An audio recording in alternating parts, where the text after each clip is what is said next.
Now to Sri Lanka, where the government says it has nothing to hide as it begins to record the number of people killed during the 26-year civil war.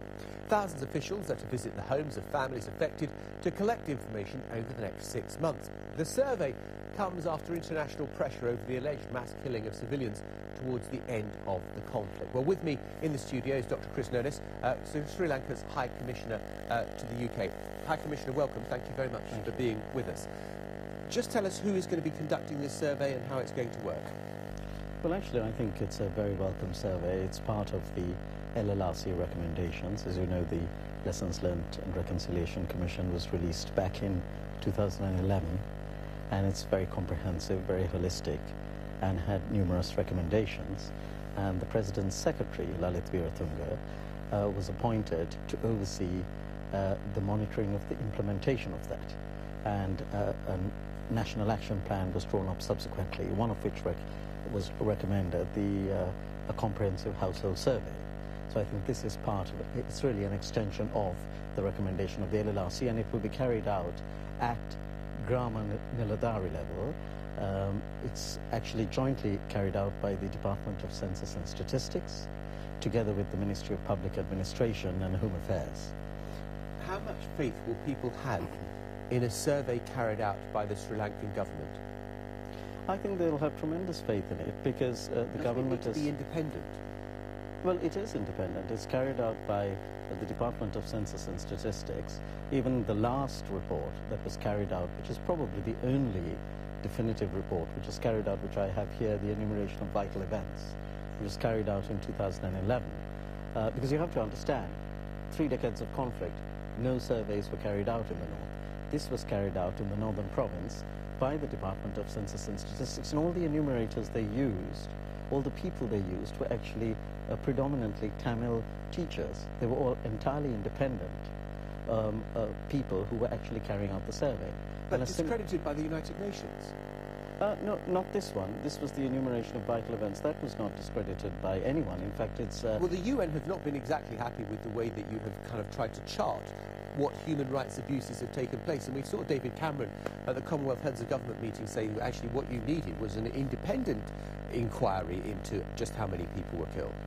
Well, we are having an independent inquiry. I think well, not when it's conducted. You've got the people who are conducting the survey. There is a dispute between what the government did and what the Tamil Tigers did. Government is carrying out the survey into what might have happened. Is that going to command the confidence of the Tamil population in your country?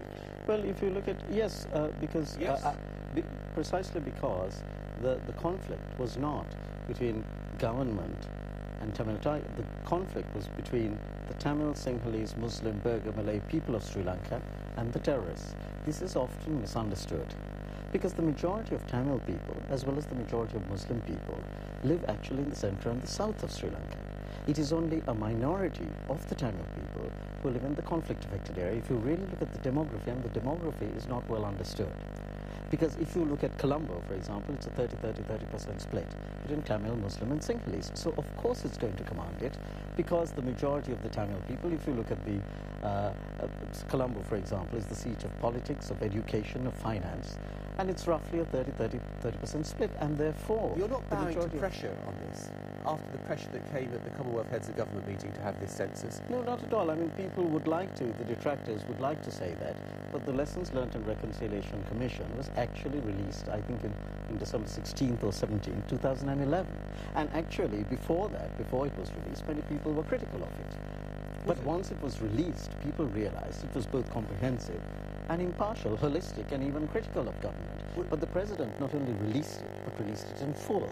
Why were you so uncomfortable about David Cameron raising the issue?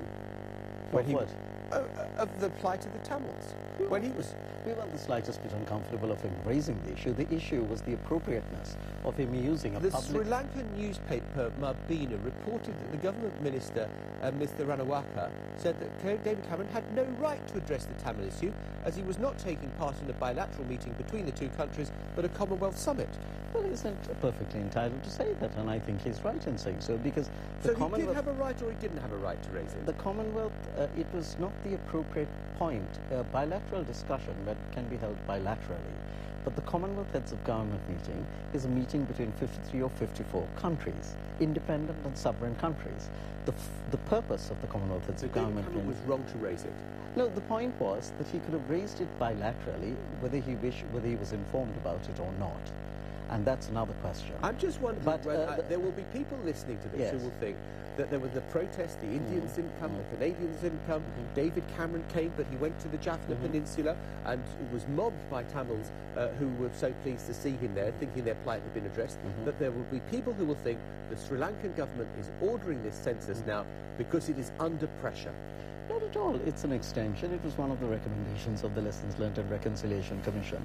The LLRC was set within the principle of international humanitarian law, incorporating the principle of distinction and the principle of proportionality. It had over 5,000 hearings, and the majority of the recommendations are being implemented. So not in the slightest was it a result of this. But I must take you up on the point about David Cameron. The point is, people are entitled to say whatever they wish, but the Commonwealth Heads of Government meeting, the purpose of that was to discuss the theme of the Commonwealth, which was growth with equity and inclusive development.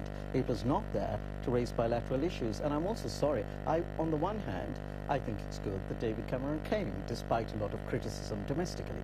But at the same time, I understand why he raised those issues on a public platform, because he has domestic collateral political considerations. He's in a coalition government. You're having an election in 2015.